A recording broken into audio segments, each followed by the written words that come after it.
What's up, guys? Mustafa, the Cardano guy here with today's video. And today we're going to be talking about the March 2022 Cardano 360.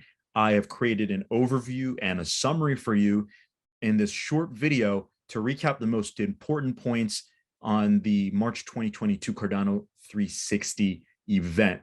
So before we get started, make sure you're following me over on Twitter with your notifications turned on. The other day I posted this secret strategy to Cardano mastery, which I created a video on earlier, turned it into a Twitter thread, and it went viral on Twitter. It got the attention of some prominent accounts. Emergo retweeted it. Detailer from the Cardano Foundation, the head of marketing, retweeted it, and Jeremy Furster, the Cardano Foundation head of partnerships and executive officer, retweeted me, and Ada Whale, the largest Cardano Twitter account, retweeted it. And we also had a nice little conversation. Join the conversation, follow me on Twitter, like, comment, subscribe, and hopefully you get something out of this. My goal here is to provide you with some good content. So let's get into the main content that I wanted to share with you. Now, every month, Cardano 360 is a show that puts on 2 to 3 episodes where they cover the most important developments that are happening in the Cardano ecosystem and the Cardano community. Now, these videos typically run about an hour, 2 hours long, and they can get technical. They can get a little bit overwhelming to keep up with. So my goal is to turn this into a quick, digestible summary. And I also turned it into an actual report that you can get your hands on. You can print it out, read it at work, and you can really focus on the things that you care about, as opposed to having to watch the whole entire video or every single update and filtering through all the stuff in order to find the things that you care about. So I've actually done all the work for you. I've created the transcript where you'll be able to easily highlight the stuff and find the things and jump straight to those things. Now, if you want access to these reports, I am giving it for a limited time, doing a bonus offer. Check out the offer in the description or somewhere around this video, and you'll be able to sign up, fill out a form, and get access to, at this point, I think it's going to be 3 free summaries, but I haven't decided, I haven't finalized the plan for what I'm going to do with these reports. But if you want access to these reports for now, you'll be able to get them by filling out the request form, and I'll send it over to you. So what you're looking at right now is the Cardano 360 March 2022 transcript and summary, where I basically transcribed the entire event. I created clickable headlines where you could just jump right to the specific part that you're interested in. And I've also highlighted the most important pieces of information so you can skim through it and in a few minutes have everything you need to know. So I'm going to try to get through this in a condensed format for you today. Basically, I'm going to read through this with you and give you just my understanding of things, and hopefully you'll find value in me delivering this to you in a video and audio format, as well as written format if you want that. So we've had several guests. We've had Nick Nafak, who's the commercial innovation head at IOHK, where he talks about the Wave Financial $100 million Cardano DeFi liquidity fund. We're going to talk about that briefly. David Seymour and Ken Kadoma came on and made a statement about that. Ben Goertzel came on. We interviewed Ben Goertzel, the Cardano 360 team interviewed Ben Goertzel about his upcoming ERC20 token converter and some other interesting tidbits there. There's research finds nearly 900 projects now building on Cardano, so we'll talk about that briefly. There's a new essential Cardano website that is to be launched this month. Sebastian talks about Hydra. Johar Ashraf, Terra Virtua CEO, comes on and talks about what's going on with Terra Virtua. We've got the development team, Nigel Hemsley, Kevin Hammond, and John Woods, explaining to us the hard forks, the upcoming hard forks, the Vasil hard fork, even the Chang hard fork, which comes after that, was discussed. And I'm going to show you the most important things that you need to know about Cardano development in this brief summary. Of course, if you want to watch this, you should just go over to IOHK's YouTube channel and check it out. But I'm just going to give you the brief bulleted summary of each of these points here to save you time and effort from having to watch the whole thing. You've got the featured Cardano project founders, which are Wing Riders, we've got JPEG Store, Iagon, and Typhon Wallet. The heads of those companies, the heads of those projects, as to say, came on and answered a few questions about their project, like what their mission is, what stage they're at, and what their sort of competitive advantages are, and what they think they're going to do in order to be sustainable. And we're going to talk about what they said about that. So let's get right into it. So the first person that came on was Nick Nafak, and he explained what this whole Cardano DeFi liquidity fund from Wave Financial announcement was all about. So $100 million was put into basically an SEC, I should say an SEC certified or an SEC approved fund in order to help provide liquidity to new Cardano DeFi projects. And so the first question that was asked was, what's the objective of this new Wave Financial fund? And he said, quote, the objective of the fund is to help jumpstart the DeFi ecosystem by providing liquidity for a lot of dApps, specifically indexes and lenders, to help bring total value locked on-chain to Cardano. It's that simple. The Wave Financial Fund is providing seed liquidity or initial liquidity, so that when people start using these DEXs, there's enough liquidity to make the transactions go through. He also goes into the details, like what is liquidity? What do you mean by that? He talks about having adequate liquidity is required to have trade executions occur in a timely manner. So it's pretty much that simple. There needs to be an adequate amount of given resources or currency or token, in this particular case, of pairs of tokens, more specifically, in order for those funds to happen in a timely manner and liquidity providers to receive a return on those assets. So I think I'll just leave it at that. And if you want to read the whole thing, you can just get access to this report by filling out the form in the link below. What was the ultimate goal from an IOG perspective? And their ultimate goal was to back investment managers like Wave and also be able to provide clear ways of supporting the ecosystem and to generate initial activity and trading volumes on certain key DEXs and lenders.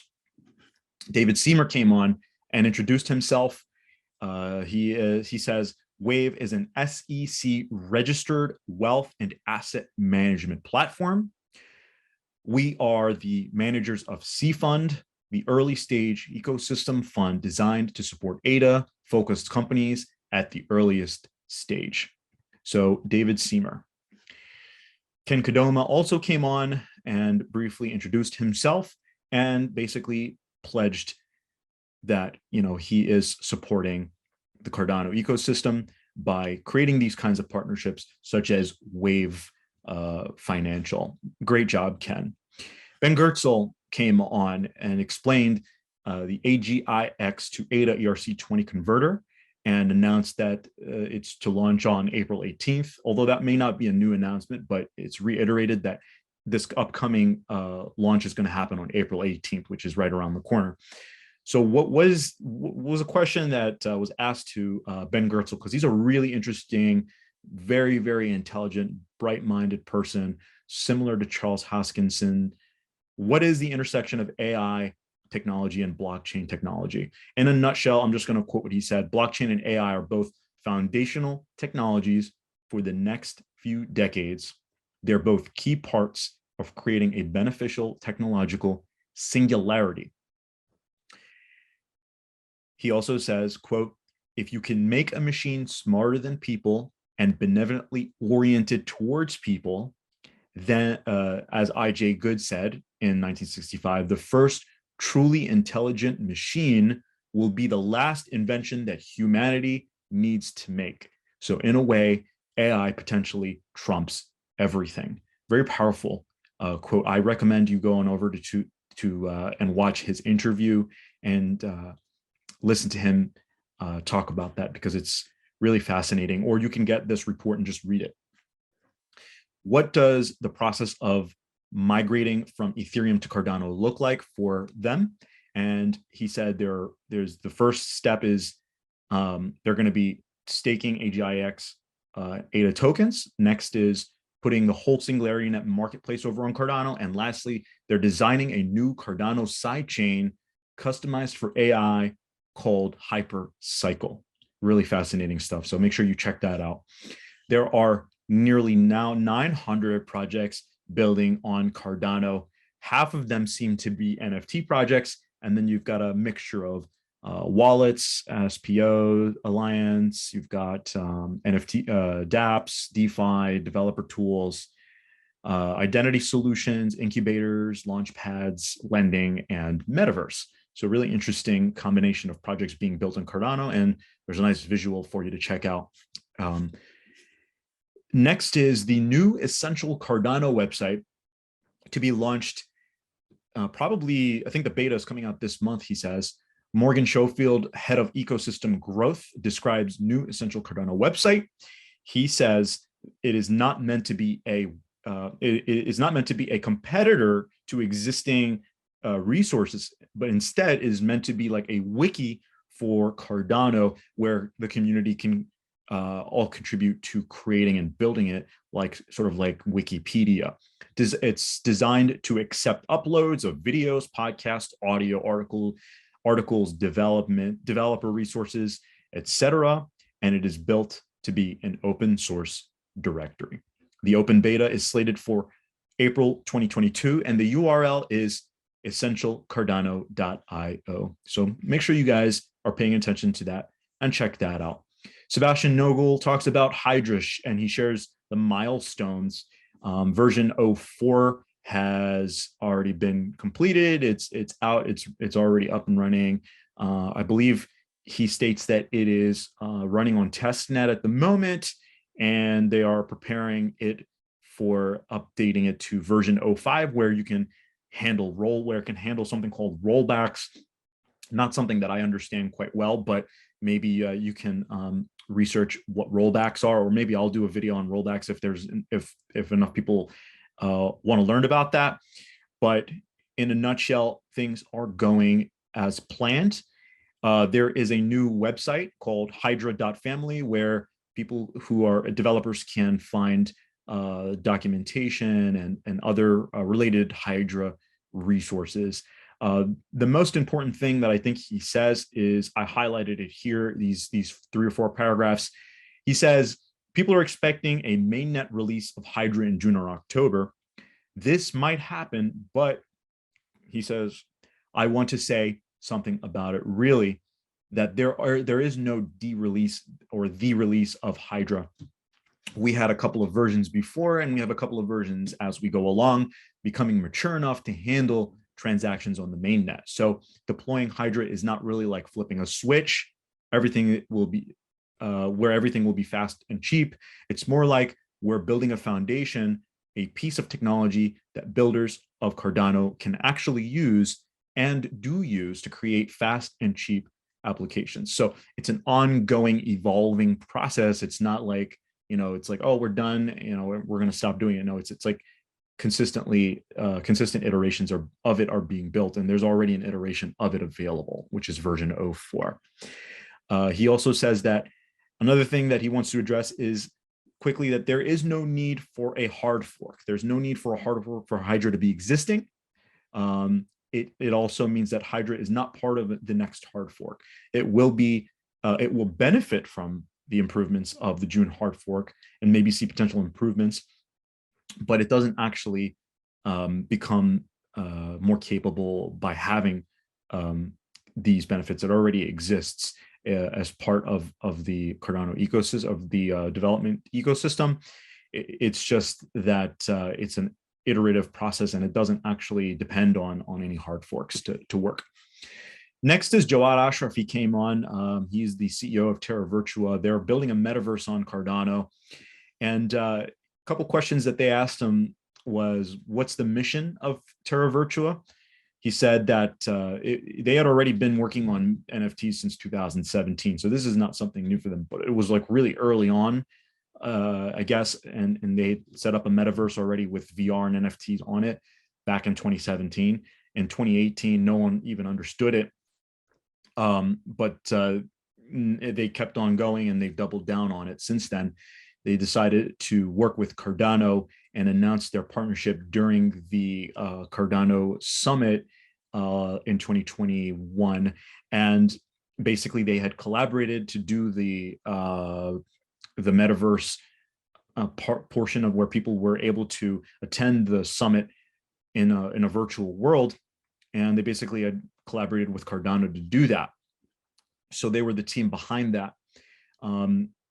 What's going to happen with them is they are currently working on a bunch of different projects, and it seems like a very intensive metaverse where they're working with studios and they're working on a very high-end metaverse where there are, you know, Godfather, Lost in Space, Mega Godzilla, these types of themes are going to be in their metaverse. And so it seems like a really interesting project to keep track of. But all the bullet points on what's going on with Terra Virtua are in this report. But it seems like a very intensive project, and they're probably going to have a huge release when it comes out. Next, we talked about the hard forks that are coming out. Nigel Hemsley describes the past and the future. In February, we had CLI transaction creation, leadership schedule, multi-signature capabilities, local mempools monitoring, script cost estimation. All that was done in February, and we're looking forward to June and October for Vasil and Chang. So let's see what we highlighted here. So in February, as I mentioned, these are the updates that had occurred in February. But looking forward to Chang, the team is actually already in the process of planning the October hard fork. Kevin Hammond, the technical manager, describes the enhancements that are coming in Vasil for Plutus. So reference scripts are on-chain pre-recorded scripts that can then refer to from other transactions. And what that means is that we'll be able to reduce the size of transactions that use the scripts, and we will also be able to get a reuse of existing code. So essentially, this just makes things faster, better, cheaper. All right. Reference inputs is another update. With reference inputs, what you can do is you can refer to an input from within a script without consuming it. And what that does is allow many scripts to refer to the same input at the same time. That improves our concurrency. You can do many things simultaneously using the same inputs. That's it in a nutshell. Inline Datums are also part of the next hard fork. What inline datums are or do is they make it easier for developers to refer to simple input. So we don't have to use the hashes for inputs. For example, we can just refer to them directly, making it easier for users and developers to see the input. So if you want to read more about this, then you can download this report, or you can check out the original video that it was discussed on. Script collateral adjustment is another update. When we're executing a Plutus smart contract, what we do is we have a two-phase validation process. And in the first phase, a script is executed offline. We check that it's going to succeed, and only if it goes through the first phase of validation do we then put it forward for execution actually on the chain. So what we don't want is to have scripts executing on chain that haven't been paid for. So we require users to put up collateral to cover the cost of executing the script. And if the second phase fails, then the collateral is lost, which is how it was done before. But the new update is going to make it so that the adjusted collateral is the exact required amount, and then the user never risks more collateral than they actually need to. So much more efficient way of doing things and much less risky process. You won't be risking your pot as collateral all the time is essentially what he says. More improvements. There's also, you're no longer going to be restricted to ADA only tokens. So developers can create, you can maybe pay fees in non-ADA tokens, etc. Script collateral adjustment. And that's just the slide from the script collateral adjustment. John Woods, director of Cardano architecture, goes into what crypto primitives are. VRF is another cryptographic primitive that they're working on. What is a primitive? It's like a Lego. He describes it as like a Lego brick, little building blocks that we build more complicated systems from. Node validation time is faster. Updates to VRF to the latest version 9 reduces KES signature size. So the VRF stands for a verifiable random function. You still need a private key, but you also put in kind of a random seed, a piece of random data. And during the algorithm, rather than get a signature out, you actually get what we call a proof and another random output. And just this random output is actually indistinguishable from the complete random noise. And it's basically something that takes the seed under secret and produces proof on an output. So generally it's expensive. So with all these kind of cryptographic primitives, the math tends to be quite heavy. It's hard to compute. We were using this process twice, and now we've reduced that to just once. So they're essentially cutting costs in half by doing this, making things, doubling the efficiency hypothetically, right? So we now only have to do it once instead of twice. We're removing redundancy.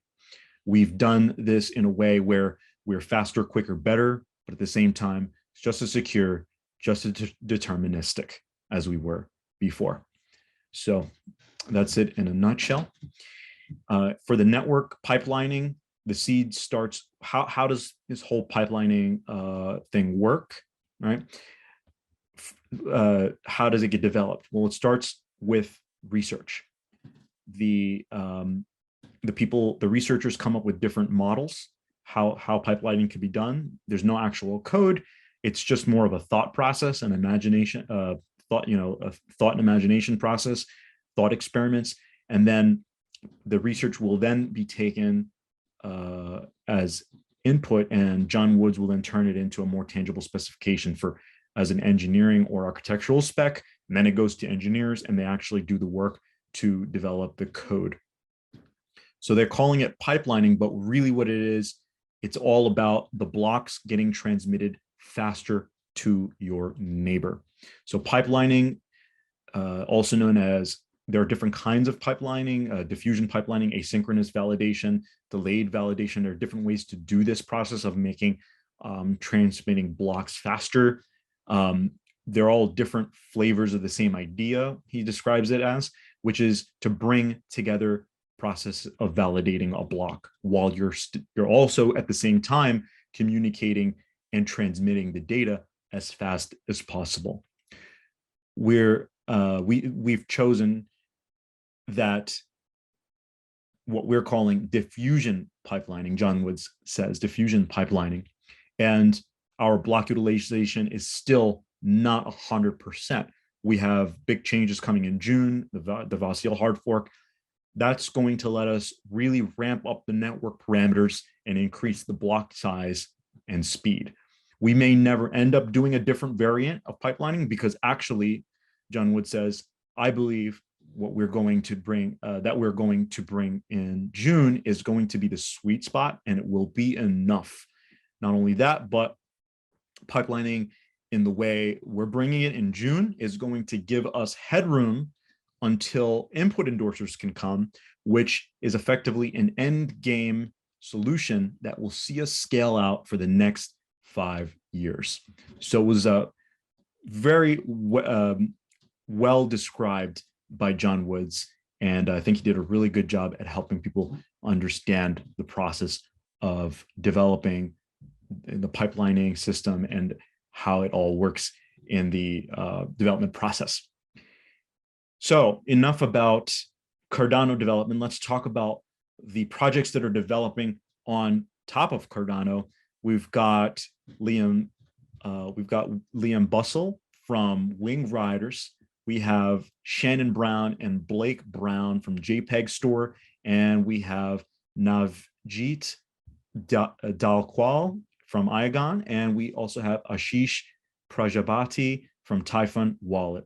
They all came onto the show and were asked several questions about their project, and we're just going to go over briefly what their main points are. So the first question was, what's your mission? What's different about your project from pre-existing solutions out there in the market?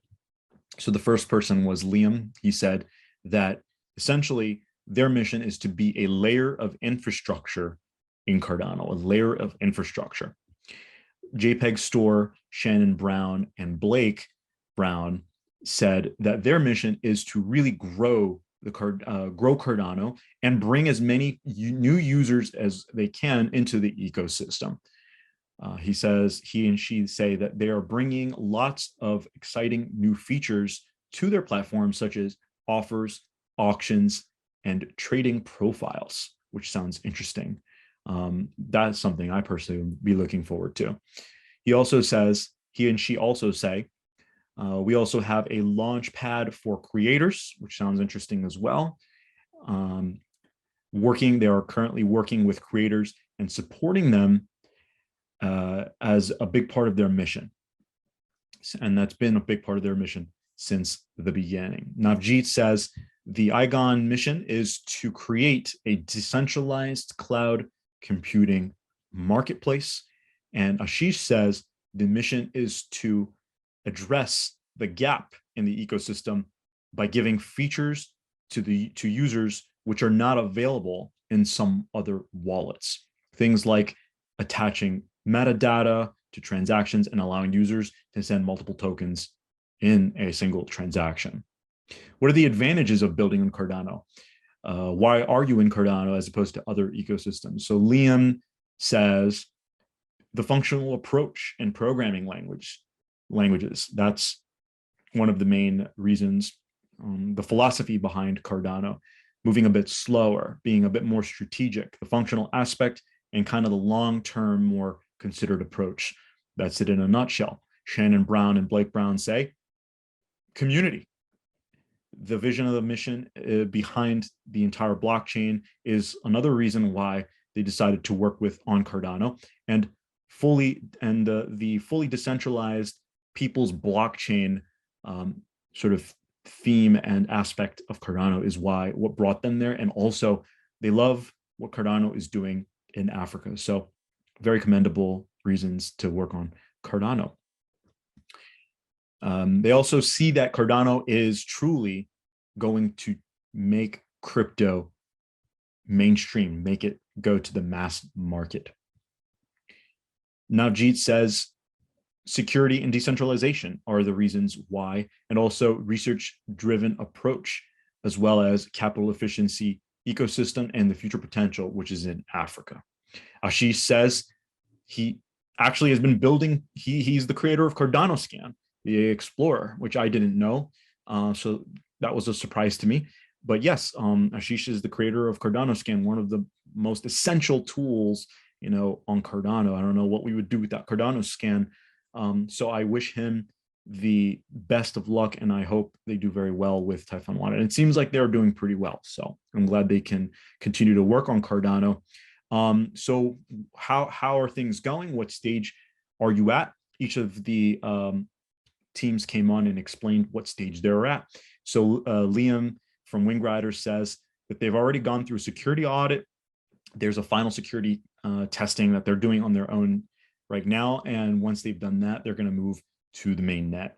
Shannon and Blake Brown from JPEG Store say that they are currently the largest NFT marketplace on Cardano, and they are profitable, and now they are hiring rapidly. So anybody out there who wants to work with JPEG Store, be sure to go over there and check them out. They're hiring engineers, community managers, marketers, the best talent out there. Basically, they just also refactored their entire code base and migrated their database, and now they are pushing out new features a lot faster. They're also trying to push out features like auctions and offers, which would be really, really awesome for the marketplace. Navjeet says that they're focusing on setting up the marketplace, the reward scheme, and the infrastructure. They're also testing on user experience, user interface, and the community is also doing an audit, community testing, and they'll be releasing information on their ERC20 bridge, which is coming out soon. Ashish says that they're already stable. Everything is improving the user interface. That's what they're doing right now. And they're redesigning they've already redesigned the wallet from scratch. And now they're venturing into other platforms like mobile and desktop. So the next question that was asked was to launch, and how do you stay sustainable? How do you become a permanent part of the ecosystem? Liam says they're developer led. They're leading in with the developer sort of aspect. They're developer led, and the constant supply of new features is what's going to keep them going. And they're going to be listening to the community and doing what the community is asking. So there are Shannon and Blake Brown say that they're bringing more users to Cardano. They're new artists and new creators that are coming, bringing them on. They're creating a launch pad. They're setting up documentation. They're doing all sorts of things to support the community and bringing more people into the Cardano ecosystem. And Navjeet says that they're achieving proper decentralization and sufficient node coverage to offer secure GDPR compliance. So it's for Navjeet, it's really about being properly set up and properly decentralized, because that's really what we're all about here at Cardano. Ashish from Typhon Wallet says they're just going to continue to build and continue to upgrade. As long as they continue to build and upgrade, that will keep them in the forefront of Cardano. How do you see your project developing? Was the next question. In the wider industry over the long term. Liam says that again, strong development team, that's their main focus. They're more risk averse. So I guess nobody really wants to be hacked. So they're really, really focused on that. They're really focused on being risk averse and sustainable. Shannon and Blake Brown say that they're planning on incorporating JPEG Store as a B Corp so that they can actually go towards helping the environment and social causes. So they're basically funding a part of their funding charity or however they want to do that from their profits. Navjeet says we're uniquely positioned to provide decentralization, decentralized compute services. So it's about decentralization. And they're also looking at partnerships to help contribute to other countries. And Ashish from Typhon Wallet says that there are just more and more features that are not being taken advantage of. And that's what they're focusing on. They're creating features that aren't actually being taken advantage of. So finally, Nico Aquarius from DC Spark. He is the CEO and co-founder of DC Spark, who just launched Milkomeda. Congratulations to Nico for doing that. And he's going to be coming on the next Cardano360 for a talk and explain to us what's going on with Melcambra. And we've already seen this happen just yesterday, Snoop Dogg, Champ Medici all came onto a Twitter space with Charles Hoskinson. Of course, I was on that space and my mind is blown away. I didn't think it was going to be that big. And yeah, it was bigger than I expected to. So really excited that Snoop Dogg is like behind Cardano and bringing Cardano to the mainstream. So well done, everyone over at the Cardano Foundation, everyone over at IOHK. Well done, everyone in the community. This has been a phenomenal week, phenomenal month, phenomenal year so far for everybody. There's a list of links and resources here for people to check out, blog posts and links to the different projects that came onto the show.